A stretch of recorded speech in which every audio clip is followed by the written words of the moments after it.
지금 시각은 7시 20분입니다. KBS.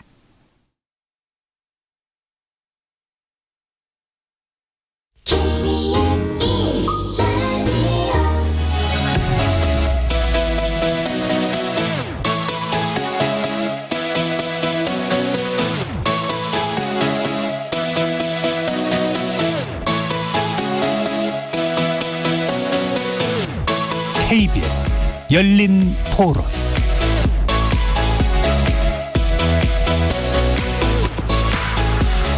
안녕하십니까.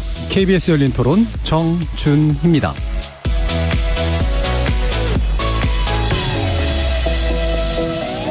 KBS 열린 토론 매주 목요일은 평소 찬반 토론의 형식을 좀 벗어나 봅니다. 여러 분야의 전문가들 모시고 특정 이슈에 대한 다각적인 접근법, 시각, 지식 등을 나눠보는 시간을 갖죠. 이름하여 지적 호기심에 목마른 사람들을 위한 전방위 토크, 줄여서 지목전 토크. 지난 10월에는 유시민 작가와 함께했던 인물 토론에 이어서요. 오늘은 또 한 분의 지적 에너지가 가득한 분을 모시고 지목전 토크 두 번째 인물 토론 시간을 가져보려고 합니다. 20대에는 건축학도, 그리고 또 30대에는 도시 쪽으로 또 옮기셔서요. 미국 MIT에서 도시계획 박사를 받으셨습니다. 미국 타임지가 선정한 차세대 리더 100인에 또 40대에는 들어가시기도 했고요. 50대로 가서는 자신의 전문성을 정치의 세계로 연장해서 18대 국회의원으로서 아주 열정적인 실천을 하시기도 했습니다. 그리고 60대인 지금은 도시건축가, 그리고 작가, TV와 라디오를 넘나들면서 시들지 않는 활력을 뽐내시는 그런 분이기도 하는데요. 청취자들 가운데 이미 눈치채신 분들도 계실 겁니다. 오늘 지목전 토크 인물토론 김진애의 도시이야기라는 주제로 함께 하는데요. 다채로운 지적 에너지가 넘치는 시간 함께 만들어 보도록 하겠습니다. KBS 열린 토론은 여러분들과 함께 만듭니다. 청취자들도 지목전 토크 함께 하시면서 오늘 주제 관련해서 다양한 의견 보내주시기 바랍니다. 토론에 참여하실 수 있는 방법 안내해 드릴 텐데요. 문자로 참여하실 분은 샵 9730 누르시고 의견 남겨주시면 됩니다. 단문은 50원, 장문은 100원에 정보 이용료가 붙습니다. KBS 모바일 콩, 트위터 계정 KBS 오픈을 통해서도 무료로 참여하실 수 있습니다. 청취자 여러분이 KBS 열린 토론의 주인공입니다. 청취자 여러분의 열띤 참여 부탁드립니다. KBS 열린 토론 지금부터 출발하겠습니다. 살아있습니다. 토론이 살아있습니다. 살아있는 토론, KBS 열린 토론. 토론은 라디오가 진짜입니다. 진짜 토론, KBS 열린 토론. 자, 그럼 오늘 함께 해주실 분들 소개해드리겠습니다. 경제는 좌도우도 없다. 참 좋은 경제연구소 이인철 소장님 나오셨습니다. 네, 안녕하세요. 이인철입니다. 나라를 걱정하는 과학자 이종필 건국대 교수 나오셨습니다. 안녕하세요. 이종필입니다. 규정을 거부하시는 한국 여성 변호사의 손정혜 이사도 함께 하셨습니다. 안녕하세요. 손정혜입니다. 자, 그리고 오늘 인물 토론의 주인공, 지난 4월까지 우리 KBS 열린 토론의 진행자이기도 하셨습니다. 도시건축가이신 김진애 박사님 모셨습니다. 네, 안녕하세요. 반갑습니다. 자, 이렇게 이 자리에서 이렇게 있으니까 좀 재밌네요. 좀 재밌으세요? 여기도 스튜디오는 많이 바뀌었고. 네. 스튜디오가 많이 바뀌었죠. 많이 바뀌었죠. 영상 시대로 공간이 좀 좋아졌어요. 예전에는 공간에 비해서 이렇게 넓어가지고 굉장히 적절하지가 않았어요. 지금 훨씬 더 좋아졌습니다. 생산적이고 효과적이고 또 지적이고. 예. 그래서 서로의 눈을 마주칠 수 있는 구조여가지고 조금 더 얘기하기가 편안한 이렇게 원탁 테이블 느낌이 있어서 종전보다는 좀 좋은 것 같아요. 네. 예. 자, 뭐 벌써부터 하고 싶은 말씀들이 많은 것 같은데 이렇게 각종 전문가들, 경제 전문가, 법률 전문가, 물리학자, 그리고 오늘은 도시건축가까지 각기 다른 전공 그리고 개성을 가지신 네 분의 출연자와 함께 지목전 토크 만들어 가는데 오늘은 특히 더 기대가 됩니다. KBS 일라디오 채널 유튜브 영상으로도 생중계되는데요. 유튜브 들어가셔서 KBS 일라디오 또는 KBS 열린 토론 검색하시면 지금 바로 저희들이 토론하는 모습 영상으로도 보실 수 있습니다. 나중에 팟캐스트 준비되어 있고요. 매일 새벽 1시에 재방송도 됩니다. 자, 그럼 이렇게 함께할 방법까지 안내해드렸고 지목전 토크 시작해보겠습니다. KBS 열린 토론.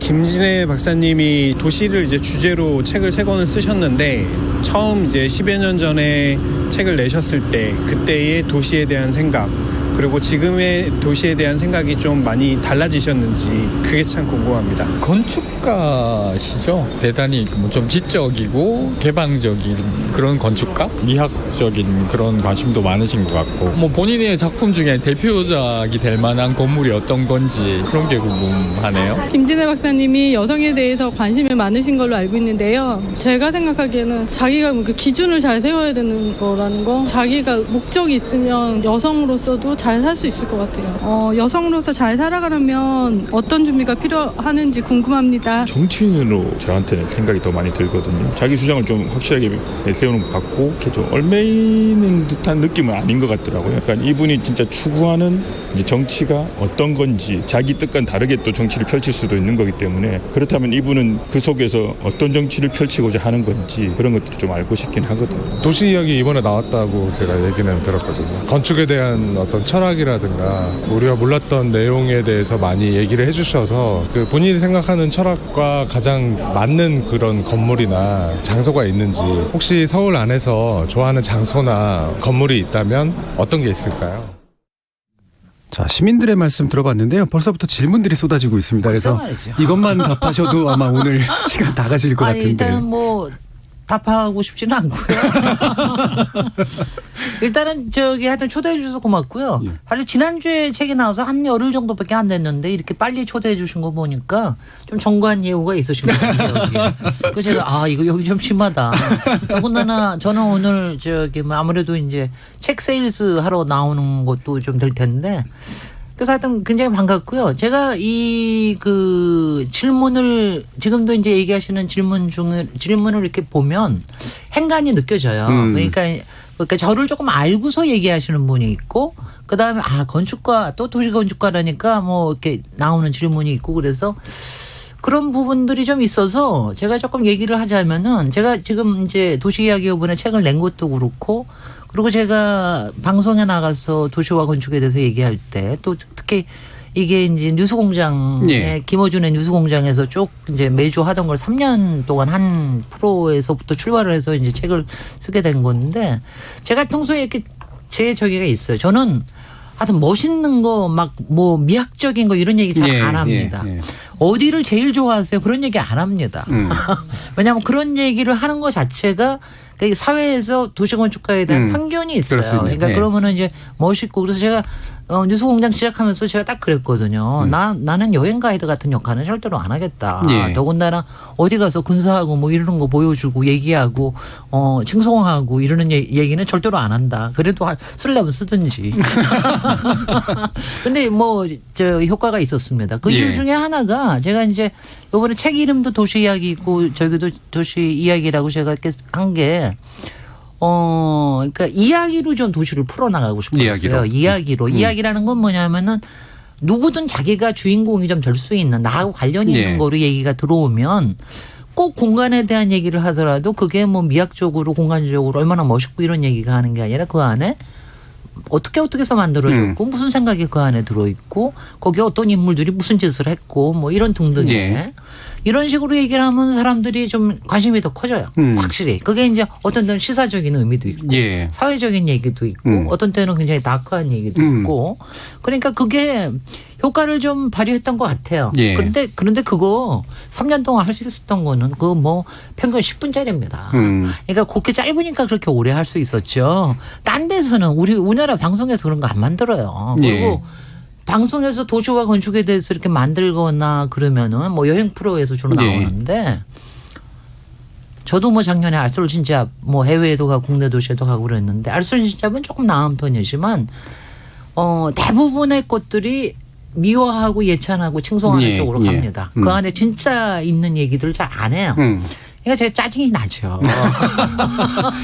그래서 어떤 데는 꾹꾹 참고 할 때도 있지만 대부분은 제가 좀 마다하는 편입니다. 그렇게 그렇게 광고와 홍보로 우리의 공간과 건축 도시를 보기에는 우리의 너무 중요한 얘기다. 우리의 공간 얘기라는 게 벌써부터 소설이 길었죠. 그러니까 공간에 대한 어떤 생각이 굉장히 강하신 것 같아요. 그러니까 거소화, 그러니까 뭔가 머무는 장소이기도 하고 살아가는 장소이기도 하고 누군가 이야기가 또 들어있기도 하고 이런 부분에 대한 훨씬 더 관심들이 많으신 것 같은데, 일반적으로 이제 도시 내지 건축 이야기 이런 거 하면 말 그대로 뭐 양식 이런 거 얘기 많이 하잖아요. 무슨 스타일이다. 그렇죠. 신고전이니 뭐니 네. 뭐 이런 이야기들 같은 거 하실 때 또 어떠세요?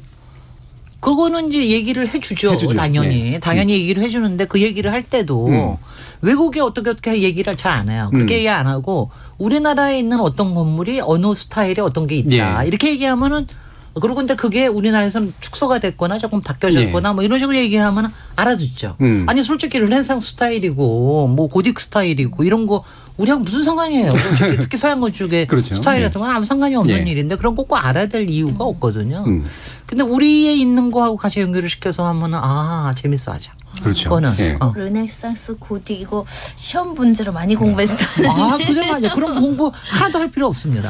엄청 디테일하게 사지선다 해가지고 뭐 보통 이렇게 사진 보여주고 이게 어느 시대 스타일이냐 이런 거 골라라 많이 이런 외웠었는데요.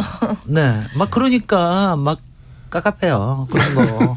그러니까 그거는 뭐냐면 우리 사회에서 그러니까 그게 있잖아요. 우리 사회에서 갖고 있는 컴플렉스가 좀 있잖아요. 그다음에 이제 서구 사회에 대한 일종의 이제 동경심이라든가 또 미화라든가 이런 게 워낙 좀 있어서 그것 때문에 그런데 그런 거 사실 다 쓰잘데없는 일들이거든요. 그러니까 물론 전문가들은 열심히 배워야 됩니다. 그러니까 그렇게 안 하면은 이제 그런 거 열심히 안 배우면 나올 수 있는 건물이 저 흉물인 국회의사당 같거든요. 국회의사당은 정확하게 그 그리스하고 르네상스의 도움 양식을 합한 거거든요. 그 두 개를 전혀 양식에 대한 소화 없이 대통령이 국회는 열주가 있어야 돼. 도움이 있어야지. 통합이지. 막 이러고서 하면은 나오면 저렇게 되는 겁니다. 그리고 막 중간에 키우고. 그러니까 정말 불행하게도 국회는 건축적으로는 정말 우리나라 대표적인 흉물이에요.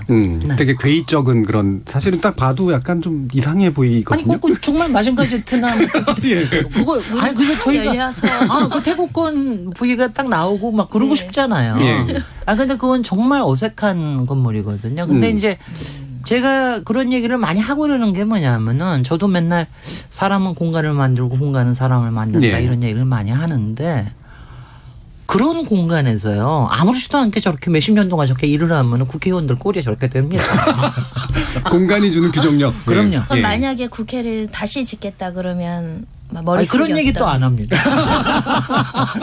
저 이렇게 말씀 듣다가 그리스 아테네 강장처럼 이렇게 웅장한 그 기둥과 이렇게 넓은 광장이 있으면 좀 나을까요? 아니 뭐 저는 뭐 국회에 대해서는 뭐 얘기를 하여튼 담장 안에 들어가 있지 마라. 시민들이 좀 쉽게 앞으로 가 있게 해라. 그다음에 뭐 지금 당장 그 같은 그 안에 있는 그 기물들이요. 저는 이제 국회의원 해봤으니까 알잖아요. 불편하게 짝이 없어요 정말. 왜 의자 왜 나무로 만들고 가죽으로 만든 이 큰 의자 있잖아요. 거기서 몇 시간 앉아서 내가 이거 보면서 왜 상임위 이렇게 안 여는지 내가 알겠다. 의자가 너무너무 불편해요. 그러니까 일을 하기 위한 게 아니라 그러니까 국회를 보면은 그 안에 그 본회의장, 회의장, 그러니까 화면에 나오는 것들은 꽤 설계를 잘했어요 내부가. 근데 그렇지 않은 데는 정말 문제가 있어요. 그러니까 그거는 인간에 대한 배려도 없고 그 안에 생기는 관계에 대한 배려도 없고 그 안에서 어떤 일을 어떤 식으로 해야 되는지에 대한 배려가 없는 공간이에요. 그러니까 그 본회의장에서 저기 국회의장이 막 상정하고 빨리 청가시키고 이거 하라는 공간이 지금 국회입니다. 그런 공간이 저렇게 계속 있으면 그렇게만 된다니까. 그러니까 공간이라는 게 사실은 뭐 미학적인 요소가 덧붙여지긴 하지만 기본적으로 기능적인 측면들이 상당히 강하고 그 기능이 이제 사람의 삶의 모습이나 어떤 동선이나 뭐 이런 것들하고 이제 되게 밀접한 연관성이 있는 거잖아요. 그럼 실제로 이제 그런 건축 작업 같은 걸 하시면서 되게 다 이런 것들은 되게 좀 내가 만든 거 중에서는 괜찮았던 것 같다라든가 이런 건 있어요. 그런 거 얘기 안 해요. 그런 거 소개 안 하세요? 그런 거 얘기 안 하고요. 그런 거 얘기 안 하고 남의 거 비판하거나 왜냐하면 굉장히 중요한 얘기들을 하는 게 왜냐하면 여기 저를 드러내러 나온 게 아니니까. 제가 또 하나 예를 들고 싶은 게 검찰청장 건물이에요. 제가 우리나라 이제 대부분의 관청사들이 이제 관료주의적인 냄새가 이제 굉장히 강하다는 건 아실 텐데 그 중에서도 검찰청 건물은 굉장히 문제가 있어요. 그러니까 가령 법원만 하더라도 이게 대민 업무를 하잖아요. 그렇기 때문에 여러 가지를 이렇게 좀 친밀한 데가 있어요. 그리고 아기자기한 데도 있고 좀 덜 주눅들게 만들고 그런데 검찰청의 건물은 한마디로 포카페이스. 완전히 포카페이스예요. 그러니까 왜냐하면 내가 무슨 생각을 하고 있는지 하나도 모르게 하는 그런 건물이거든요. 그렇게 만든 건물 왜 그렇게 만들었겠냐. 그건 뭐냐면 거기에는 어느 개성이나 자기의 특징이 있는 게 아니라 제도로서의 우리만 있는 거거든요. 네.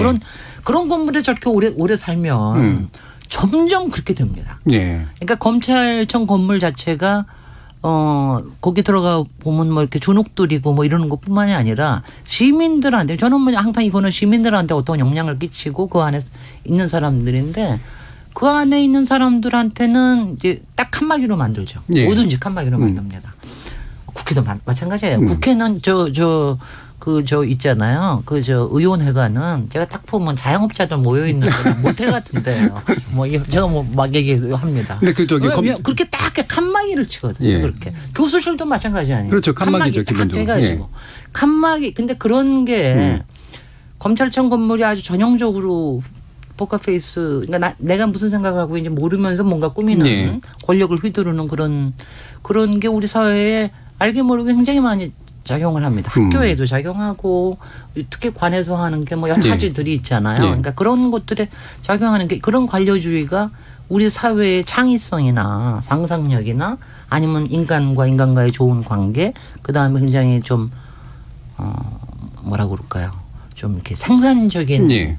업무를 만드는데 굉장히 제약이 되고 있는 게 확실합니다. 말씀 주신 김에 그 검찰청 그 건물하고 사실 대법원 건물하고 바로 옆에 있잖아요. 바로 옆이잖아요. 네. 그리고 그게 사실은 80년대, 70년대 사이에서 이제 강남 쪽으로 이제 핵심적인 행정적인 걸 옮기면서 사실 비슷한 시기에 다 지어진 건데 예술의 전당까지 포함해서 약간 양식적인 유사성도 좀 있는 것 같은데 그래도 법원하고 또 검찰청은 또 차이가 있다는 말씀이시네요. 근데 법원은 그래도 설계 현상을 통해서 꽤 유명한 건축가가 자기 이름을 걸고 지었는데 그 옆에 있는 검찰 중앙지검 특히 중앙지검 건물은 거기도 뭐 조달청에서 설계 연기를 했습니다만은 되게 엔지니어링 회사가 했어요. 그러니까 자기 이름을 걸고 하는 건축물이 아니에요. 그렇군요. 그런 건물도 그렇게 됩니다. 예. 콩짝이 잘 맞는 거죠. 네, 앞서 이제 인터뷰에서도 이제 박사님이 철학이 담긴 건물도 좀 얘기 좀 해주시고 궁금하다라고 얘기했는데 전혀 얘기를 안 하시니까 네네. 제가 사전에 준비를 좀 했어요. 네, 얘기하세요. 보니까 3번 도시공학 전문가로 3번 신도시 설계, 도시 설계 1989년에 주도하셨다고 들었고요. 그리고 인사동길 설계도 2000년도에 하셨었네요. 네. 그리고 서울공대 건축학과 7호학번이에요. 71학번입니다. 71학번이에요. 예, 71학번. 아, 수정하겠습니다. 71학번. 최초의 여학생 맞습니까? 아니요. 최초의 여학생은 아니고 이제 7년 만에 들어온 여학생. 아니, 그러니까 그 공과대 건축학과에.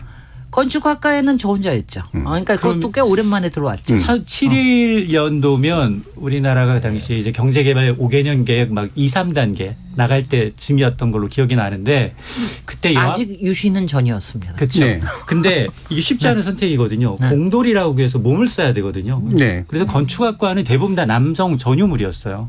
그러니까 아니 공돌이가 몸을 쓴다고 누가 그래요? 참 기가 막혀서. 근데 교수님 왜 건축가를 선택하신 그러니까 거예요? 그거 정말 본인이 선택이에요? 아니면 부모님의 영향을 받았다? 아니 뭐 그런 건 전혀 없고요. 우리 집에는 뭐 그런 거 전혀 뭐 관계 없는데 이거는 여성으로 다시 돌아가서 되게 이제 그래요. 저는 제 어렸을 때부터의 목표가 내가 벌어서 내가 먹고 살겠다가 제 목표였거든요. 딴 게 어떤 게 아니라 내가 벌어서 먹고 살겠다. 절대로 차별당하지 않고 내가 밖에 나가서 그러려면 내 경제적 독립을 이루어야 되겠다. 그 생각을 해봤더니 뭐 여기저기 뭐 생각을 해봤더니 건축가가 좀 괜찮게 보이더라고요. 그러니까 제가 보면은 이제 되게 그림도 잘 그리고 되게 수학도 잘하면은 되게 건축가 가라고 주변에서 얘기를 하기도 하고 저는 그냥 혼자서 고등학교 1학년 때 택했어요. 그 주변에서 그냥 건축가가 괜찮아 보이겠더라고요. 그리고 저도 이제 그때도 경제 예측을 하는 좀 능력이 있어서 좀 이거 좀 돈도 좀 벌겠는데 뭐 이러면서 부모님이 만류하지 않았어요? 아 당연히 만류했죠. 뭐 그러니까 우리 엄마 빼놓고는 다 만류했습니다. 그리고 만류한 사람은 다 남자들이에요. 선생님, 친구들 다 만류했어요? 다 만류해요. 친구들은 뭐 별로 그런 거하고 관련이 없는데 제가 아는 우리 집안의 유일한 교수였던 남자 교수님도 만류를 했고 왜 공대 여자가 무슨 공대냐 공대. 그래서 나 공대 가는 거 아니고 나 건축가 가는데요. 뭐 이러고 의사라는 얘기는 그렇게 많이 해요. 근데 공대 그때는 워낙 잘 없었으니까 지금은 그렇지 않습니다. 지금은 뭐 서울대학 같은 경우에도 한 15% 공대의 여성들이 한 15% 되고요. 건축과는 특히 많아요. 많아졌죠. 한 예. 4분의 1 정도가 되고 그래서 많아져서 예전하고 굉장히 다릅니다. 실제로 그 언급도 하셨었잖아요. 그 남자 화장실을 써야 됐었던 옛날 과거라든가 이런 거. 근데 뭐 그 경험도 뭐 괜찮지만 화장실이 가지는 공간성에 대해서 이렇게 가지시는 어떤 특별한 생각 같은 게 있어요? 글쎄요. 그러니까 저는 이제 뭐 개인 화장실은 아니고 공중 화장실에 대해서 얘기를 하는데 여기서 우리 뭐 김어준의 뉴스공장 얘기해도 돼요? 아, 그럼요. 돼요. 괜찮죠? 예. 김어준의 뉴스공장이 김어준 그 MC가 얼마나 어떤 사람인지는 아시는 분은 아실 겁니다. 막 산적 같고 막 거침없고 막 질문 많이 하고 그래서 굉장히 재밌고 그러는데 그래도 항상 예의 바르게 잘 서로 예의를 차려가면서 아주 즐거웠는데 딱 한 번 정말 긴장감이 팽팽하던 주제가 있었어요. 그게 제가 남자 화장실을 가지고 얘기했을 때요. 남자 화장실을 가지고 2번을 얘기를 했는데 그냥 제가 그냥 아무렇지도 않게 처음에 뭐 여자 화장실도 얘기했으니까 뭐 정난하게 얘기를 했으니까 여자 화장실도 남자 화장실의 제일 모든 문제의 근원이 그 스탠딩 소변기 때문에 생긴다. 네. 그러니까 소변기 없으면 어떠냐. 그 얘기 한마디 했다가 뭐 붙었습니다. 막 그 절대 양보할 수 없다. 둘이서 붙고 뭐 청취자들 뭐 오고 메시지 오고 이메일도 많이 받고 해외에서도 오고 저는 처음으로 그걸 알았어요. 그렇게까지 이게 큰 이슈이라는. 저는 그러니까 여러 가지 그냥 이유에서 그냥 얘기를 한 건데 그래가지고 뭐 본능과 훈련에 대해서 남자와 여자의 차이에 대해서 그다음에 뭐 등등해. 그리고 제가 그때 이제 그리고 저는 이런 말도 써도 여기도 괜찮죠. 그 안싸 섰싸 논란 아세요?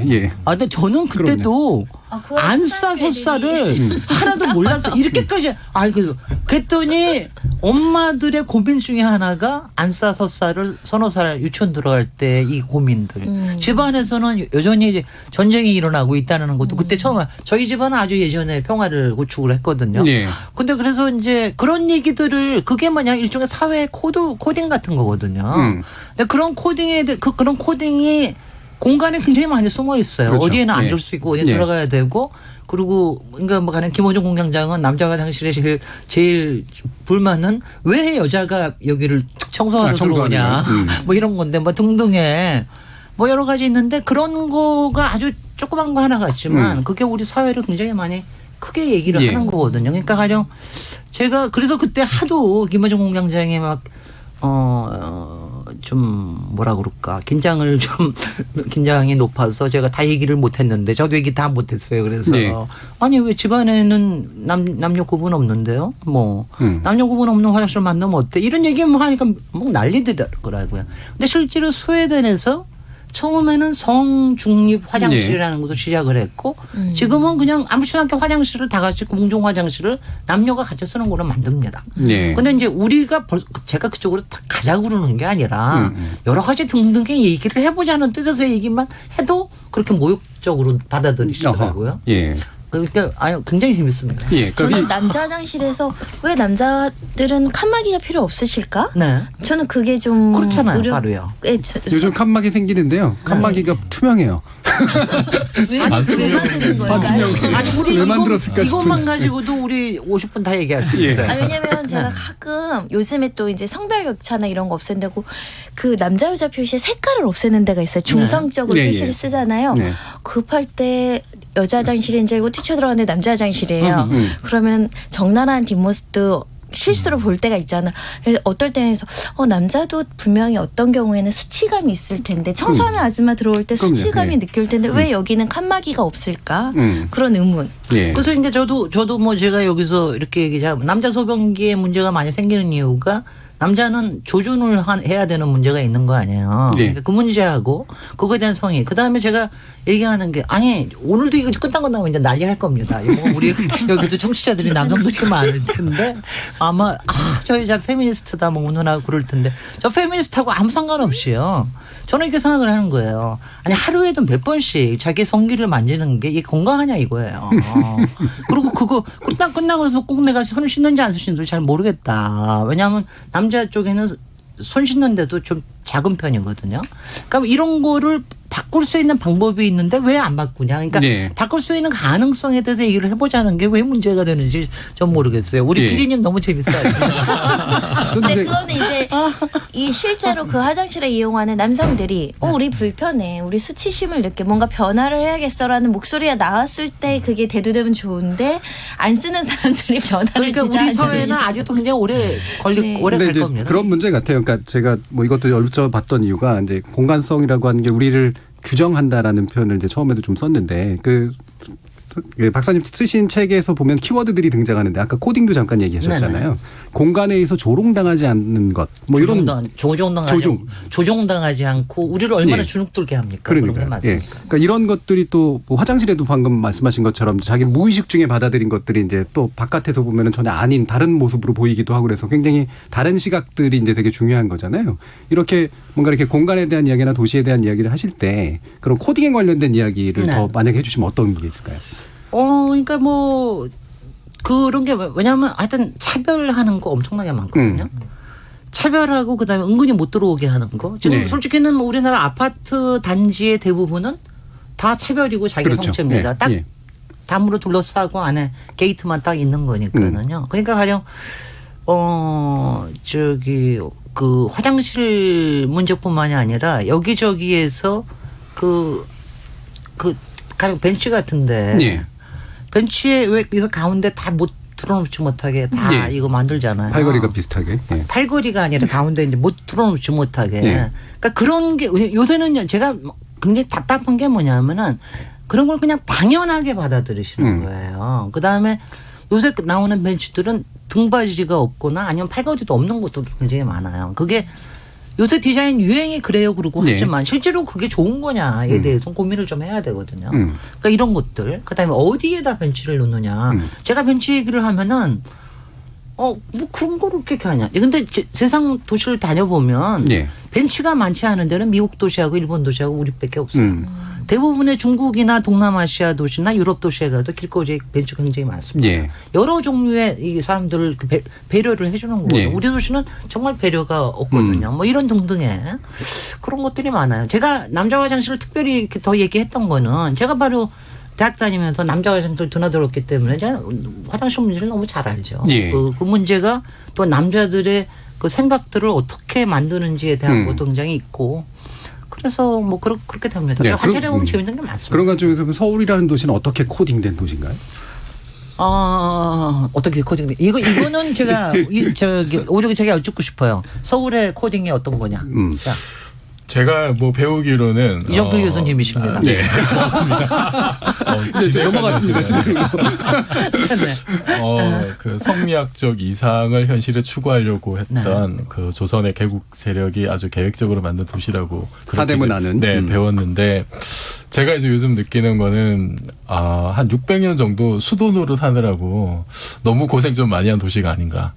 그걸 좀 한 600년 했으면 한 100년 정도는 좀 이제 휴식기를 주는 것도 나쁘지 않을 것 같다. 그런 생각이 좀 듭니다. 박사님 책 쓰신 거 보면 이제 서울을 아주 단순하게 그려놓은 그림이 있으시거든요. 네, 거기에서 강북하고 강남의 격자형하고 그런 방식으로 이제 서울을 그려보면 어떨까 뭐 이런 질문도 하시더라고요. 책 안에서. 일단은 서울에 대해서는 일단은 뭐 예찬으로 먼저 시작을 하겠습니다. 왜냐하면 저는 제가 이제 그 MIT에 같이 모시던 교수님이 한 번 오셨어요. 서울에 처음으로 오셨어요. 그것도 90년대 처음으로 오셔가지고 탁 보더니 서울을 보고 나더니 한다는 얘기가 김진애 네가 왜 어떤 사람인지를 이제 알겠다. 그게 뭐냐면은 강이 이렇게 넓고 산이 이렇게 드높은 도시가 잘 없어요. 그렇죠. 네. 굉장히 다이나믹해요. 이 경관 자체가 굉장히 다이나믹한 도시입니다. 우리는 맨날 살고 있기 때문에 모르지만 그다음에 이렇게 도시를 보면은요 강이 넓어서 잘 보이는 곳도 있지만 전체적으로 이렇게 울렁이는 데가 많잖아요. 그렇죠. 그러니까 올라가면 도시를 전체적으로 느낄 수 있는 데가 굉장히 구릉들이 많습니다. 많으니까. 그러니까 도시가 이렇게 잡혀요 전체적으로. 그러니까 그게 이 굉장한 이 특색이 있는 도시라서 그게 정말 거기다가 뭐 특색 있는 것도 있죠. 뭐 북한하고 이렇게 가까우면서 이렇게 크게 된 도시도 이건 정말 기묘한 일이에요. 그렇죠. 예. 네, 그런 건데 그 다음에는 뭐 얘기하면은 사실 도시를 만드는 데는 항상 두 가지거든요. 권력과 돈. 권력과 돈에 있어서 서울을 만든 곳들이 그렇게 건강하지만은 않았죠. 결국 뭐 그거를 갖다가 뭐 차근차근히 얘기할 수는 없지만 그러니까 솔직히 한양을 만들 때만 하더라도 이정필 교수님 얘기하실 때만 하더라도 그때 나름대로의 사회 체제의 문제는 있었지만 나름대로는 국정의 철학과 네. 그다음에 그거를 도시에서 어떤 구성으로 구현한다라고 하는 철학들이 굉장히 강했어요. 그리고 그 안에 경복궁 안에서도 그 앞에 육조고리에서도 그렇죠. 어떤 식으로 국정을 운영하고 대신들과 왕은 어떤 식으로 만나고 이러는 것들에 대한 개념이 정도전의 머릿속에 상당히 그렇죠. 강하게 있었어요.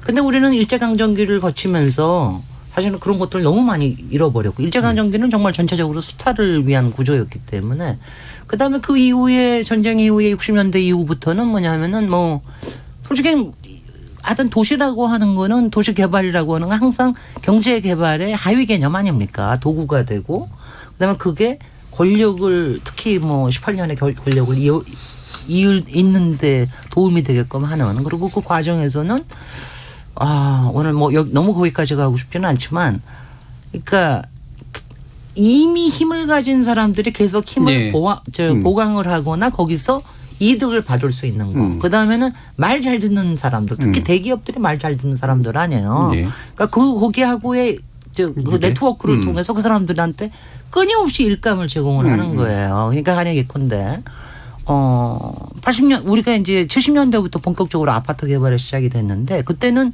잠실이나 뭐 반포나 이런 정도로 했는데 이게 되게 일이 소진이 됐어요. 그러고 난 다음에 80년대에 뭘 만들어 줬느냐. 딱 재개발 재건축을 만들어 주거든요. 재개발 재건축. 그리고 그때가 그 일감을 만들어 준 이유가 뭐냐.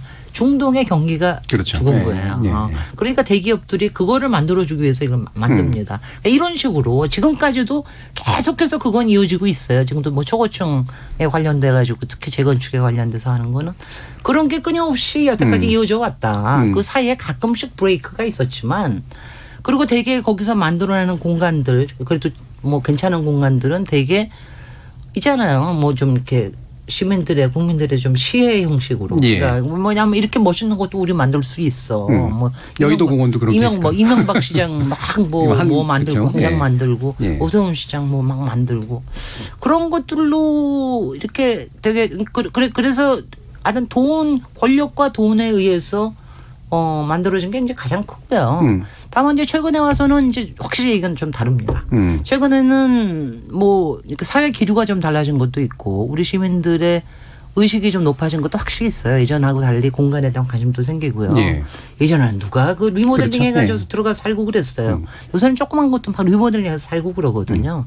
그렇게 굉장히 시민 친화적이고 인간 친화적이고 역사 친화적이고 녹지 친화적인 이런 쪽으로 좋아지는 점이 있는가 하면 또 한편에서는 이제 공룡들이 요새는 막 거의 티라노사우루스급이 돼가지고 막 사방에 사방에 탐욕을 만드는 게 이게 이제 양극화 문제죠. 예. 그러니까 도시 간의 양극화도 문제지만 도시 내부에. 도시 내부에서의 양극화 문제가 굉장히 심각합니다.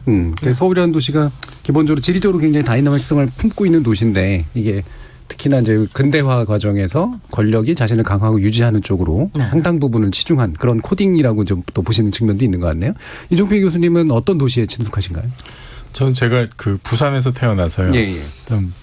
부산에 대한 애착이 아무래도 좀 있고. 부산 어디세요? 제가 그 동래구 명륜동 쪽에서. 네. 그리고 그 이번 삼부작에도 보면 이제 우리 도시 예찬에 보면은 남포동도 소개돼 있잖아요. 예. 남포동에도 이제 제 학창 시절에는 좀 놀던 학생들이 가서 많이 놀아요. 그럼요. 네. 노는 물이 좋은 데죠. 아주 예, 남포동 하면은 그런 추억들이 굉장히 또 많은 지역이기도 하고. 네. 그래서 뭐 부산이 기억에 남고 이제 외국 도시 중에는 지금 물에 잠겨 있는 베네치아가 베네치아는 이 도시는 정말 동화적 상상력이 현실에 구현된 도시구나. 그런 어떤 굉장히 자연의 어떤 그 여러 가지 안 좋은 조건들을 인간이 어떻게 자기 의지로 또 극복하면서 이런 훌륭한 공간을 만들었을까 하는 그런 점에서는 가장 인상적인 도시가 또 베네치아. 예. 부산은 어떻게 코딩돼 있나요? 부산은요. 제가 이 얘기하면 되게 싫어들 하시는데 부산은 근본적으로 뜨내기 도시입니다. 뜨내기 도시. 근데 저는 뜨내기 도시만큼 매력적인 데가 없어요. 예. 특히 항구 도시가 뜨내기 도시일 수밖에 그렇죠. 없거든요. 예. 그리고 특히 부산은 피난수도이기도 했기 때문에 그래서 부산 제가 부산 사람 볼 때마다 그 얘기를 하거든요. 그 제2의 동네는 제2의 저 도시라는 얘기 좀 하지 마라. 부산은 서울보다도 훨씬 더 근사하고 매력적인 게 훨씬 더 많다. 그러니까 부산만의 어떤 매력을 찾기 위해서 노력을 해야 된다. 그래서 부산은요. 저도 뭐 며칠 전에 그 인도네시아 대통령 그 조코위가 가가지고 그 달동네 부산의 달동네에 가가지고 그 감천 문화마을에 가가지고 여기가 막 저기 대한민국이 나폴리다 막 이러면서 얘기를 하고 그랬는데 꼭 그렇게 남이 얘기해 줘야지 좋다고 생각하시는 게 아니라 요새는 그런 게 많아졌어요. 산동네를 보존하고 거기에다가 문화를 입히고 관광을 입혀서 만드는. 근데 부산은 그런 게 한쪽에 있는가 하면 한편에서는 완전히 초고층에 점령된 도시죠. 네. 지금 초고층이 제일 많은 데가 서울이 아니에요. 해운대 쪽에. 네. 부산이에요. 네. 거기 지금 이제 조금 있으면 그 LCT 그 유명한 그렇죠. 부패 스캔들로 유명한 LCT 곧 저기 할 텐데 거기 이제 요새 드디어 건물풍 고층 바람이 있으면 굉장히 바람이 세서 불쾌해지거든요. 이런 문제를 그냥 이렇게 그런 게 이제 제기가 되는데 부산 그런 점에서는 이제 굉장히 문제의 도시죠. 그러니까 그러니까 뭐냐면 제가 초고층이나 이런 거 특히 아파트를 채워놓는 걸 제가 반대를 하는 이유가 아파트가 초고층에서 아파트에 살기가 나쁜 것도 분명히 있지만 그건 굉장히 나빠요. 건강상 환경상. 모든 사람한테 정말 특히 임산부라든가 아이라든가 노령층한테는 안 좋은데 정말 나쁜 게 요새 지금 있는 건 진짜 수요가 있어서 만드는 게 아니거든요. 투기 수요를 계속해서 그 자체로 자꾸 만듭니다. 그래서 그 해외에도 보면요. 두바이나 요새 뉴욕이나 아니면 런던 같은 데도 초고층 아파트가 그렇죠. 생기는데 대부분 1년에 절반은 불이 꺼져 있어요. 그건 뭐냐면 그 사람들은 막 세계를 돌아다니면서 그런 거를 픽업하는 이런 0.00001% 이런 사람들이 그 짓을 하는 게 왜 우리나라도 그 짓을 해야 되냐. 거기다가 그게 우리 주택시장을 요동치게 만드는 것뿐만이 아니라 제가 정말 화가 나는 건 뭐냐면은 저는 부산도 그렇고 서울도 그렇고 우리의 아직도 경제 활동에 대한 잠재력을 다 발휘를 못했다고 생각을 하거든요. 그러려면 절대적으로 공간이 필요한데 그걸 초고층으로 이미 다 아파트로 그렇게 다 해버리고 나면 어떡하냐. 좀 남겨서 쓸 수 있게끔 해야지. 이후에 가능성이 봉쇄된다. 그러니까 미래 잠재력을 갉아먹고 미래 경쟁력을 갉아먹고 있는 거예요. 그거 가지고 예를 들어서 제가 또 홍보를 해서 그거 가지고 저 하는 사람들이야 당장 지금 자리에 있는 사람들이죠. 그거 하고 치고 빠지는 거죠. 아니면 그럼 어떠세요? 이게 말씀처럼 사실은 욕망이 있는 거잖아요. 그러니까 자신의 개인의 이기심을 실현시키고자 하는 욕망, 또 개개인들의 편리를 위한 어떤 욕망도 있고, 또한 동시에 어떻게 보면 이제 계획돼야 되는 측면도 있는 거고 도시라는 게 이게 잘 결합돼서 나갈 수 있다고 보세요? 우리는 이상을 잃어서는 안 됩니다. 그게 될 수 있다고는 좀 생각을 해야 되고요. 실제로는 참 쉽지는 않습니다. 그러니까 일단은 뭐냐면 일단 이 자본주의 사회라고 하는 게 일단은 하나하나의 행위자들이 워낙 많잖아요. 그렇죠. 그리고 다 하나하나의 욕망과 어떤 때는 탐욕을 갖고 있고 요새는 또 힘도 세가지고 막 언론과 광고를 막 동원을 해가지고 별짓을 다 하니까 힘들지만 그럴 때 말하자면은 그나마 버텀 라인을 정해주는 게 공공에서 해야 되는 일이라고 생각을 해요.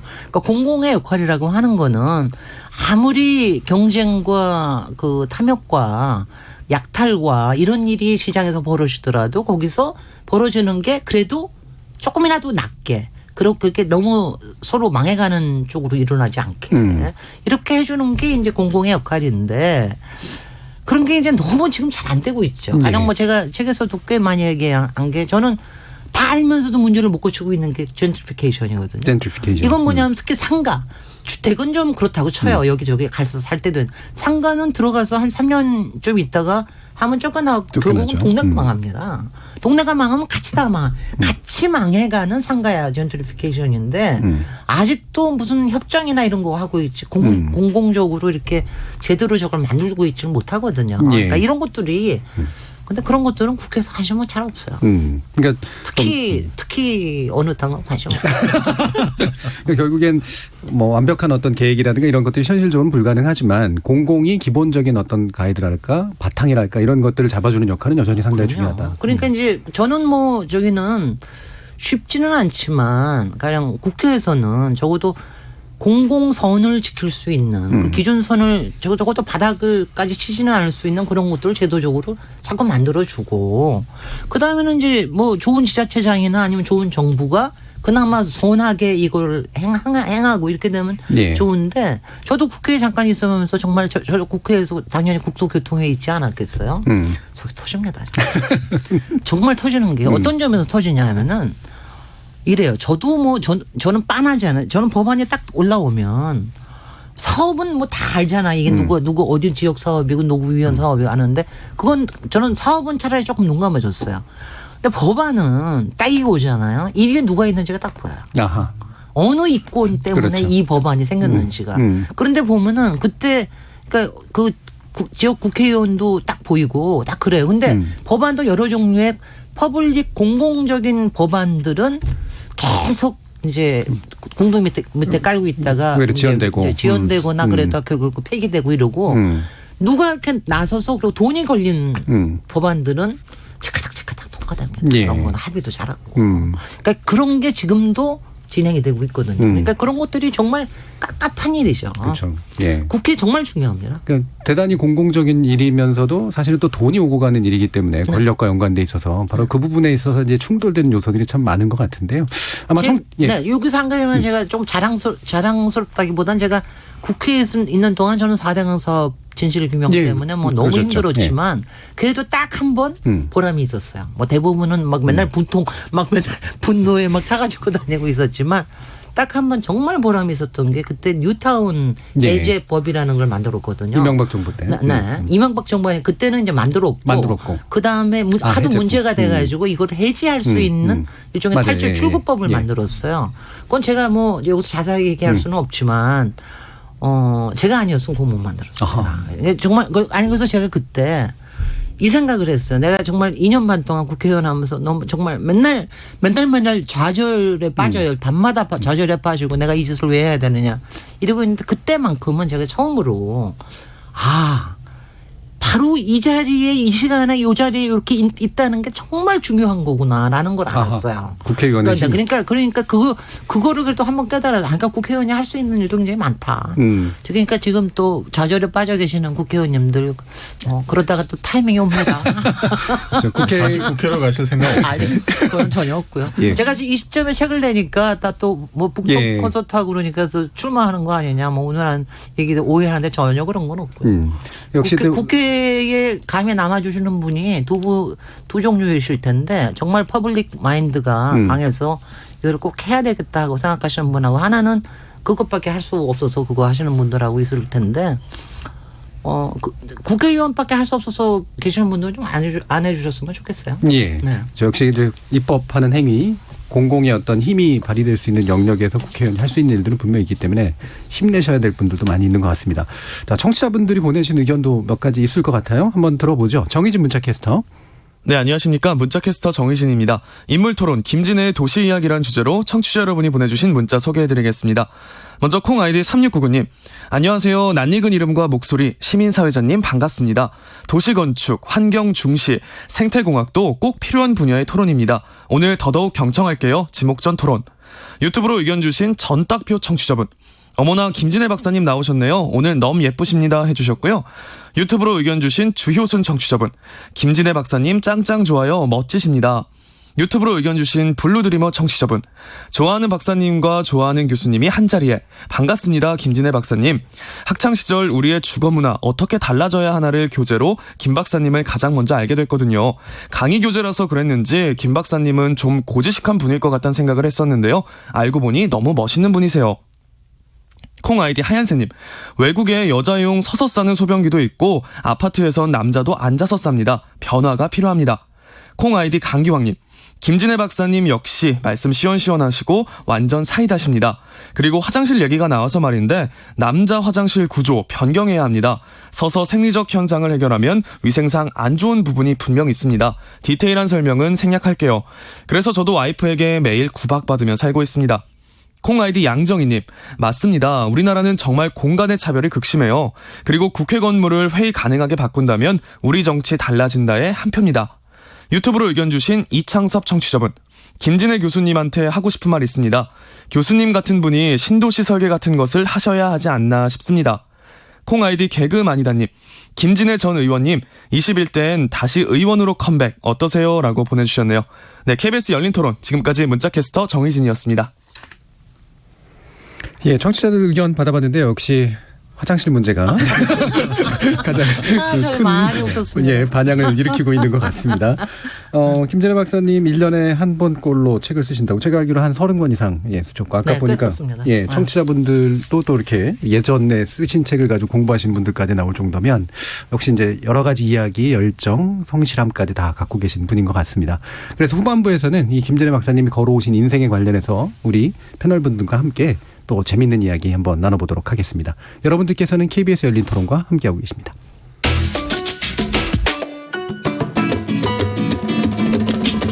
묻는다, 듣는다, 통한다. KBS 열린 토론. 듣고 계신 청취자 여러분 감사드립니다. 들으면서 답답한 부분은 없으신가요? 궁금한 점은요? 그렇다면 함께 토론에 참여하시죠. 유료 문자 샵 9730을 이용하시면 됩니다. 단문은 50원, 장문은 100원의 정보 이용료가 있습니다. 스마트폰 어플리케이션 KBS 모바일 콩을 통해서도 무료로 참여하실 수 있습니다.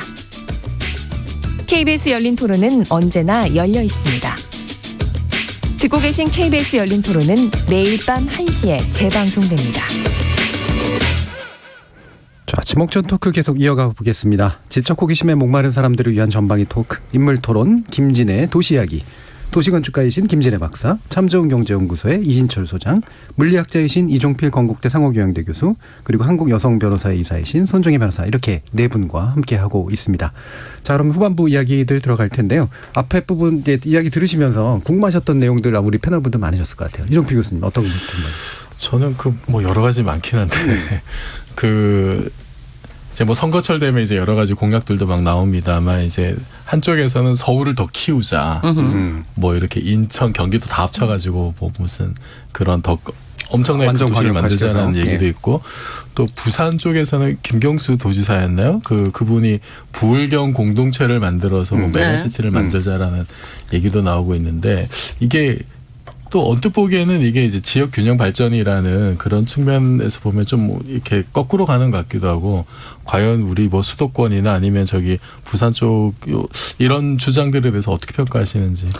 그러니까 이게요. 제가 이렇게 여기서 막 얘기를 해도 솔직히 전문가들이 얘기하는 건 하나도 안 듣습니다. 정치권은. 예. 자기네들 필요에 의해서만 듣는데 이미 메트로폴리탄 에리아 그러니까 대도시가 아니라 대도시를 중심으로 한 큰 권역이 생긴 거는 이미 다 일어나고 있는 현상입니다. 그러니까 부울경을 특별히 묻지 않더라도 이미 그쪽에는 하나의 권역이에요. 인천도 마찬가지고 수원 화성까지 해가지고 하는 거 마찬가지고 충청에 가면 또 있고 서울은 오히려 서울이 별도로 이렇게 좀 돼 있고 경기도가 이렇게 돼 있는데 이거는 어디서나 일어나고 있는 거기 때문에 다만 이거를 행정적으로 그러니까 서로 간에 좀 일종의 메트로폴리탄으로 서로 협력을 하자고 하는 건 당연히 해야 되지만 이걸 하나의 행정구역으로 묶어야 되느냐 아니냐 하는 거는 굉장히 개별적으로 다뤄야 돼요. 그러니까 이걸 묶는다고 만약 묶어서 생산적이다. 그러면 그것도 그렇게 갈 수 있죠.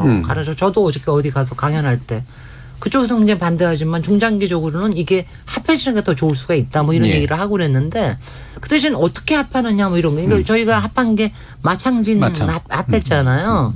마창진 합한 거에 대한 거는 아직은 평가하기가 좀 이릅니다. 그래서 그 부분은 당연히 저거 할 수 있고요. 근데 이제 그거를 꼭 하겠다라고 특히 그런 걸 공약으로 해서 하는 짓은 좀 안 했으면 좋겠어요. 왜냐하면 제가 왜 특히 하냐면은 제가 사실은 이제 요새에 제가 지금 사실 현업에서는 좀 떠나 있으니까 그리고 제가 또 한 가지만 제가 고치겠습니다. 저 교수 아닙니다. 한 번도 교수였던 적이 없습니다. 왜 근데 사람들이 겸직 교수였던 겸직 교수는 그건 가짜 교수니까요. 근데 자꾸 제가 교수로 얘기하는 게 아마 이렇게 논리적으로 얘기하는 버릇 때문에 그런 모양인데 한 가지가 뭐냐면은 요새 최근에 도시 현상에서 돈이 굉장히 크게 기승을 부리고 또 한편으로는 민심을 잡겠다고 하는 굉장히 작은 사업들 있잖아요. 굉장히 좋은 사업들이 많이 일어나고 있어요.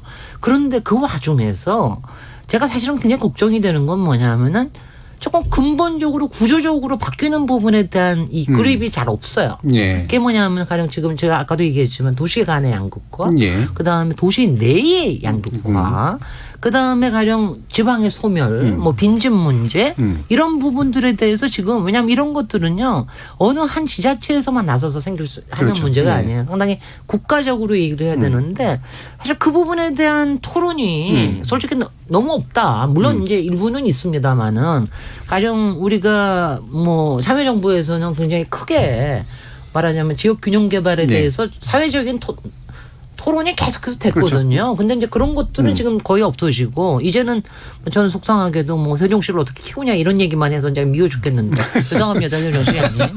한 번 그냥 하고 나면 자기 도시밖에 생각 안 하거든요. 왜냐하면 세종시를 처음에 만들었을 때는 지역 균형 개발에 어떤 중심축이 될 것이다라고 하는 것 때문에 만든 건데 지금 과연 그 역할을 하고 있느냐를 따져야지 왜 자기 도시 커지는 얘기만 하냐고요. 그리고 그런 얘기는 왜 안 하냐고요. 그리고 그다음에 지금 그러니까 지방 소멸이나 지방의 인구 축소나 아니면 요새는 대도시로 다 움직이는 게 요새는 농촌에서 가는 게 아니라 도시에서 큰 도시로 가거든요. 이거요 현실이에요. 근데 이거를 어떻게 할 거냐 그런 점에서 행정 체계를 어떻게 하고 정말 일자리 배분은 어떻게 해야 되고 하느냐 이런 부분들에 대한 정말 큰 게 없어요. 그런 것도 맨날 무슨 뭐 광역 무슨 뭐 광역 행정 통합한다거나 행정 통합을 한다거나 무슨 옛날 행정 통합 한다는 거면 자기네들 저것 때문에 하는 거 아니에요. 먹거리 때문에. 그렇죠. 그다음에 그 GBC라 G 뭔가 해가지고 경기도에 그 광역 지하철망 생기는 거. 그거는 돈벌이 때문에 하는 거 아닙니까? 근데 저는 솔직히 GTX 같은 거가 절대로 그렇게 바람직한 게 아니라고 생각을 하는데 이미 시작을 했으니까 어쩔 수는 없는데 그 시작을 하면서 이제 그것 때문에 고민들을 해야 되는 거예요. 그렇죠. 왜냐하면 그런 게 하나 있으면 지금은 그런 거 하나 있으면 어떻게 하든지 서울에 일자리로 빨리 데리고 오느냐만 생각을 하거든요. 근데 인프라를 그렇게 할 때는 그게 어떤 주변에 어떤 영향을 미칠 수 있느냐 고민을 해야 되거든요. 그런 이전에 비해서 그런 고민들을 너무 안 하니까 제가 보면은 우리 도시계획하는 사람들이 요새 나름대로는 자주에 빠져 있기도 한 게 요새는 도시계획은 없어요. 부동산만 있어요. 제가 부동산 투자 개발. 지방 소멸을 말씀하셔서 해외여행 많이 가잖아요. 가면은 사실은 뭐 국내 여행지보다 그렇게 특별하게 더 좋지 않은 휴양지에 한국 사람들 많이 가요. 저도 많이 갑니다. 요즘 소도시 많이 가죠. 네. 그래서 우리 지방이 근데 한국을 대표하는 관광지 사실 조금만 계획해서 잘 만들어 놓으면 외국 관광객, 한국 관광객 많이 관광 수입을 유발할 수 있을 것인데 이게 체계적으로 잘 안 되는 이유 그리고 박사님이 보셨을 때 이 정도는 정말 관광 수입으로 이 도시가 먹고 살만하게끔 만들 수도 있는 도시 이런 거는 사실은 어느 데 가면 관광이 온 도시에 먹여 살리는 곳들이 많잖아요. 지방은 이렇게 좀 극복할 수 없을까요? 그런데요. 그건 체계적으로 절대로 안 됩니다. 그건 뭐냐면은 어느 한 도시가 어느 한 지역이 어느 한 마을이 어떤 인프라를 가지고 그걸 갖다가 말하자면 세상에서 사람을 끌어들이기 위해서 투자해야 되는 시간은 적어도 반세기 정도는 필요합니다. 그러니까 저는 지금 그런 게 이미 시작이 됐다는 것 자체가 저는 굉장히 즐겁습니다. 제가 요새는 이제 굉장히 좋은 게 어느 지방에서도 인터넷적으로 굉장히 판매도 할 수 있고 그래서 뭐든지 할 수가 있거든요. 그래서 그거는 제가 오히려 우려하는 건 체계적으로 하겠다고 정부가 나설 때 제가 걱정을 합니다. 그렇게 안 하는 게 좋은데. 왜냐하면 방백으로 하셨어요. 방백.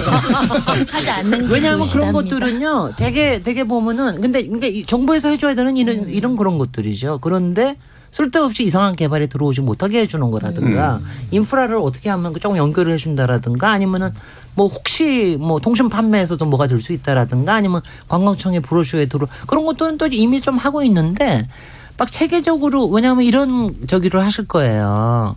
왜냐하면 정말 조그만 마을에 가서 아무렇지도 않은데 막 세계 관광객들이 막 모여 있잖아요. 그건 뭐냐면은 그 동네의 스토리가 워낙 많이 퍼져 있기 때문입니다. 지금 이제 우리나라의 스토리가 좀 알려지기 시작을 한 게 최근 한 10여 년 전밖에 안 돼요. 근데 이 스토리가 제가 이야기가 중요하다고 얘기하는 게 되게 사람들이 어딘지 가면 근사한 거 보고 너무 근사하면 싫어해요. 그러니까 적당히 근사하면서 아 여기서 뭔가 나도 좀 뭐가 이렇게 좀 할 수 있고 이런 걸 되게 좋아하거든요. 근데 그런 스토리를 또 스토리를 또 이렇게 얘기하면 스토리 메이킹을 하려고 너무 난리쳐서 그것도 꼴보기 싫지만 너무 억지로 그러니까 만들죠. 억지로 만드는 예. 거 왜냐하면 억지로 만들다 보니까 거의 모든 지방자치체에서 되게 비슷한 스토리텔링을 얘기를 해요. 예. 이것도 문제거든요. 그래서 그런 그거는 이게 뭐냐면 굉장히 좀 긴 시간이 필요하다. 다만 저는 뭐 하든 이런 거 할 때 정부에서 꾸준하게 지원을 해주는 건 필요합니다. 우리는 왜냐하면 이런 게 하면 한 자기들 임기 한 그렇죠. 12년 안에 효과가 내야 되니까 막 난리를 치는데 그러면 그렇게는 안 되거든요. 굉장히 오랜 시간 동안에 일어나고 대부분들은 그게 또 민간에서 굉장히 자발적으로 일어나는 경우도 많고 저는 뭐 이런 것은 있어요.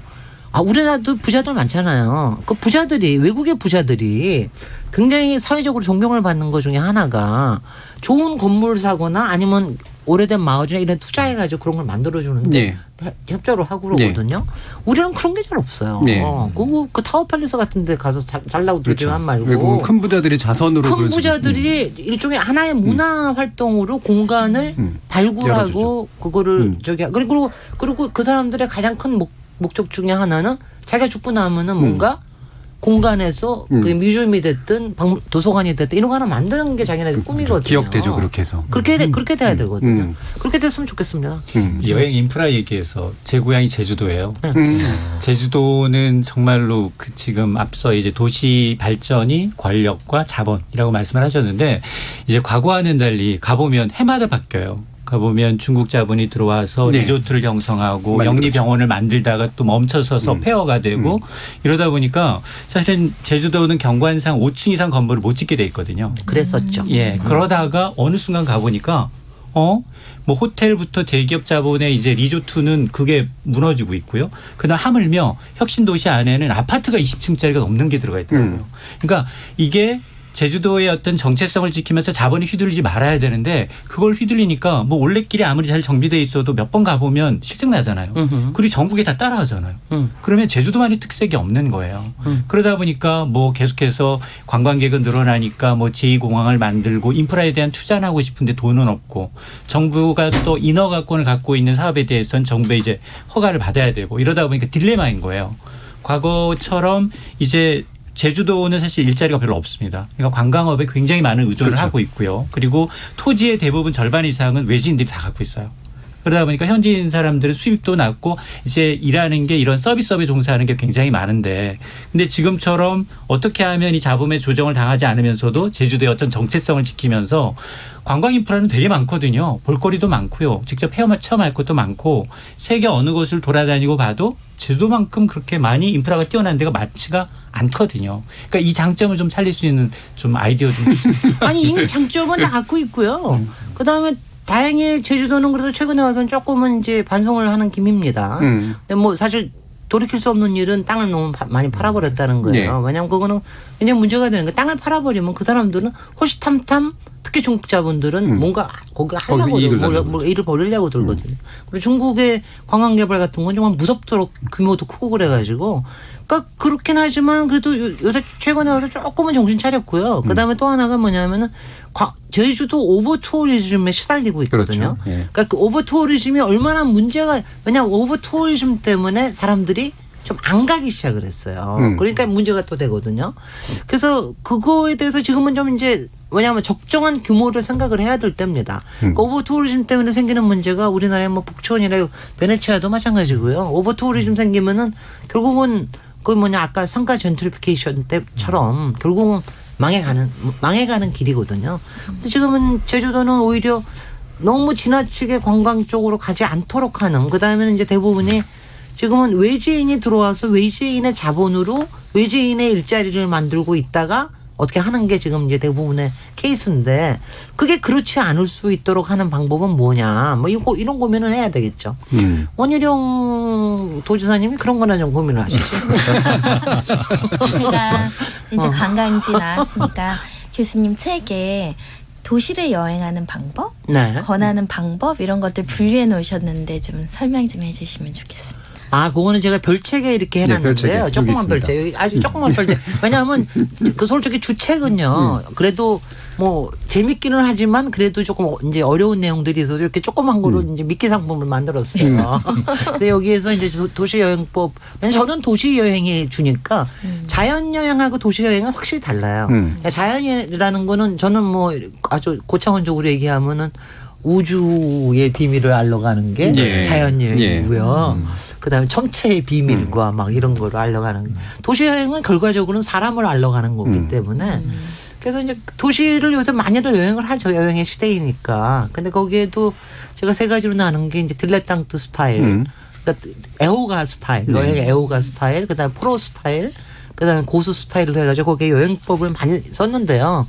빨리 그 초판을 사시면 이걸 받으실 수가 있습니다. 5,000번까지 드린다. 네, 그렇죠. 5,000번까지만 드리니까. 저도 받았습니다. 손을 져야 됩니다. 5초판을 빨리 사셔야 됩니다. 근데 제가 그렇게 나눠본 이유가 그러니까 요새가 너무 여행 프로도 많고 그러니까 괜히 쓸데없이 컴플렉스도 만들고 그렇죠. 여행을 꼭 해야 되는 모양이다. 막 경쟁심이 붙어. 경쟁심이고 막 이런 것도 못마땅한데 진짜 여행이라는 거는 자신을 잃고 자신을 다시 찾는 이런 과정이거든요. 근데 그거는 사실 어딜 가나 다 생길 수가 있는데 거기에서의 좀 팁을 드리고 싶었어요. 그래서 그중에 제가 딱 하나만 말씀드릴게요. 여기서 있는 거. 혼자 가라. 혼자 가는 여행이 진짜다. 저는 맨날 혼자 다닙니다. 근데 혼자 갔을 때 문제. 개인으로 제가 다른 여행법을 가르쳐드릴게요. 고맙습니다. 혼자 갔을 때는 먹방의 제한이 따르는데. 아니, 그렇죠. 혼자 갔을 때는 먹방의 재미가 아니라 이제 딴 재미를 이제 만들어야 되는데 그거는 개인 레슨을 해드리고요. 먹 파트너를 구하시면 되죠. 작가라서 별적부력도 소개를 해주셨는데. 네, 혼자 가셔야. 타이틀이 너무 많아요 보니까. 뭐가? 보니까 타이틀이 지금 뭐 방송인 아까는 어떤 분 교수라고 하지 말아달라고 하셨는데 뭐 박사님부터 시작을 해서 이제 사실 저희 할머니는 옛날에 그러시더라고요. 백공이 밥 굶는다. 하나에 올인해라. 다재다능한 거 되게 싫어했거든요. 근데 지금이야 뭐 여러 가지 재능을 갖고 있는 분야 이제 다방면에 활용하는 분들이 이제 곽강을 받고 있는데 본인이 생각할 때 건축가, 도시 전문가, 정치인, 작가, 방송인 나한테 딱 잘 어울리는 옷은 뭔지. 근데 소장님은 그런 거 규정하기 되게 좋아하시는 모양이에요. 아까부터 자꾸 그런 질문하셔. 그래도 옆에 분이 규정을 거부하세요. 저는 그런 거 규정 안 합니다. 그러니까 제가 여기 열린 토론을 진행하고 있을 때 사람들이 왜 네가 그런 거를 시사 프로그램을 왜 진행을 하느냐. 그래서 제가 그때 만들어낸 이름이 시민 김진애였습니다. 그러니까 왜냐하면 시민으로서는 무슨 짓이든 할 수 있는 거거든요. 저를 규정하려고 들지 마세요. 저는 그냥 사람 김진애고요. 어떤 때는 시민이고 어떤 때는 엄마고 어떤 때는 할머니고 어떤 때는 되게 까칠한 전문가고 어떤 때는 막 불을 막 뿜는 막 이런 사람도 되고 막 지금 까칠하십니다. 저 굉장히 까칠해요. 박사님의 가장 분노케하는 최근의 어떤 우리 사회 문제는요? 그러니까 뭐 제가요. 그게 참 저 혹시 질문하실까 싶기도 저거 했는데. 제가 요새 여성 정치인의 모습 때문에 제가 스트레스 받는 적이 이제 많습니다. 저는 박근혜 대통령이 탄핵 이후에는 이제 그런 거 좀 없지 않을까. 다 같이 좀 이제 좀 오히려 좀 반성하고 막 그러지 않을까 하는데 여성 정치인의 모습에서 이제 이런 게 있어요. 저는 뭐 지금 여성 정치인이 굉장히 다양해지고 이러는 거가 굉장히 바람직한데 솔직히 전문가들도 그렇고 굉장히 많이 다양해졌는데 우리가 이제 솔직히 제가 이제 지금은 우리 변호사님은 눈만 보면서 얘기하는 거 보세요. 이럴 때. 왜냐하면 우리가 사실은 사회에서 후발주자 아니에요. 그러니까 남자들이 몇천 년 동안 지배해온 세상에서 우리가 지금 기껏해 100년 한 몇십 년 동안에 우리가 지금 진출을 해서 이렇게 저기 하는 건데 우리가 후발주자로서 꼭 저는 가져야 되는 그 덕목이 뭐냐면 이거라고 생각해요. 이상해하는 능력. 왜 이렇게 할까? 그러니까 그리고 그걸 갖다가 신선하게 보면서 문제를 제기할 수 있는 능력 이런 게 필요하다고 생각을 하는데 이게 여성 정치인들 요새 이렇게 보면은요, 그러니까 기성 정치의 공학을 너무 따라가려고 하는 게 너무 많이 보이고요. 그런가 하면은 그러니까 거기 너무 많이 동화되는 그런 사람들은 저는 여성으로서의 시각을 이미 다 잃었다는 생각을 합니다. 이미 권력과 여러 가지 특권과 이런 반칙에 너무 익숙해지기 시작하는. 그 다음에 또 하나는 이건 남자들이 저는 이제 남자들의 세계에서 살아남아 온 사람이기 때문에 남자들이 얼마나 여자들을 교묘하게 써먹는지를 제가 잘 아는데 저도 많이 당해왔고 예. 거기에 막 뭐냐면 뭐 그런 게 뭐 무슨 성추행이나 이런 게 아니고요. 업무의 세계에서 여자를 쓰는 방식들이 우리 사회에 또 엄연합니다. 예. 그게 엄연한데 그 중에 하나가 특히 공공의 세계에서는 여자한테 악역을 맡기는 거예요. 일부러 가서 뭐 정말 이렇게 빌게 만든다는가 아니면 선정적인 말을 하게 만든다는가 그게 남자들이 쓰는 트릭이거든요. 그게. 근데 그거에 여자들이 많은 여성 정치에 넘어가 있고 또 그렇게 안 하면 못 살아남는다고 생각을 해요. 근데 그게 예. 실제로 우리가 여성 정치인이 왜 여성 정치인으로 세상을 바꾸려고 하는 건가에 대한 초심을 잃었다는 생각을 해서 그런 게 너무 많이 보여서 힘듭니다.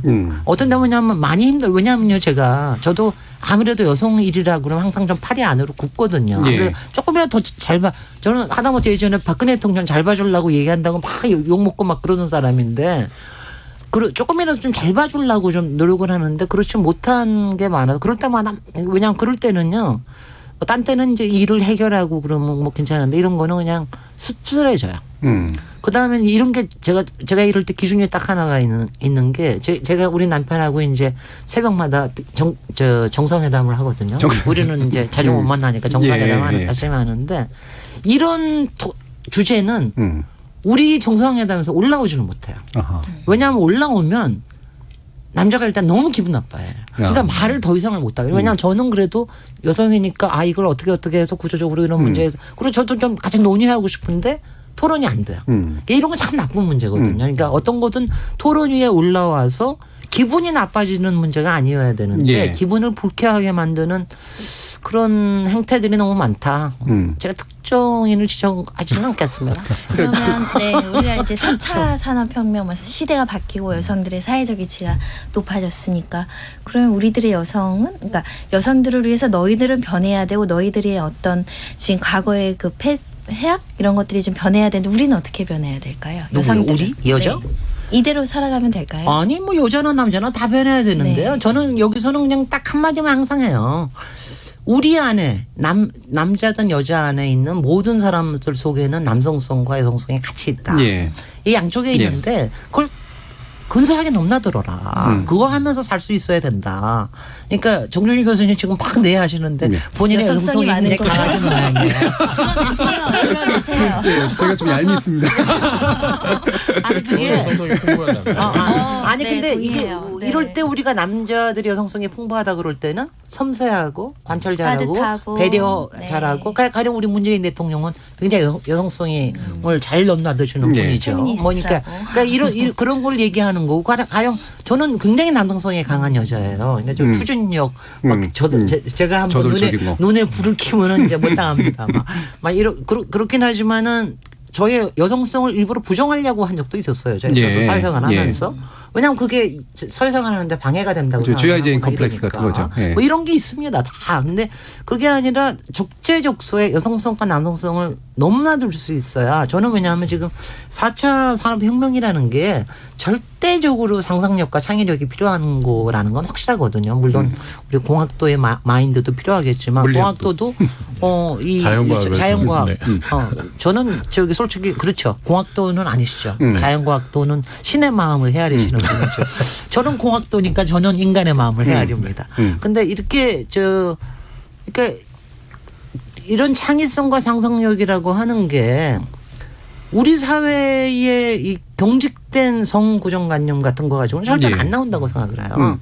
그래서 저는 그런 것들을 많이 개발했으면 좋겠다. 그래서 뭐 요새는 좋던데 요새는 걸크러쉬 있으니까 좋고 그런 사람 여자들은 꽤 많아지는 것 같고 그럼에도 불구하고 아직도 설리나 구하라 같은 그런 문제도 여전히 생기는 사회고 남자들 중에서는 아직 뭐 퍼펙트한 사람은 못 봤지만 그래도 많이 괜찮아지는 남자도 많아지는 것 같아요. 자, KBS 열린 토론 지목전 토크 오늘 김진애 박사님 오랜만에 모셔서 인물 토론도 해봤고 도시 이야기도 나눠봤고 또 정치적인 어떤 삶의 문제에 대해서도 이야기를 나눠봤습니다. 오늘 함께해 주신 김진애 박사님, 이인철 소장님 그리고 이종필 교수님, 손종혜 변호사님 모두 감사드립니다. 감사합니다. 네, 감사합니다. 저는 내일 저녁 7시 20분에 다시 찾아뵙겠습니다. 지금까지 KBS 열린 토론 정준이었습니다.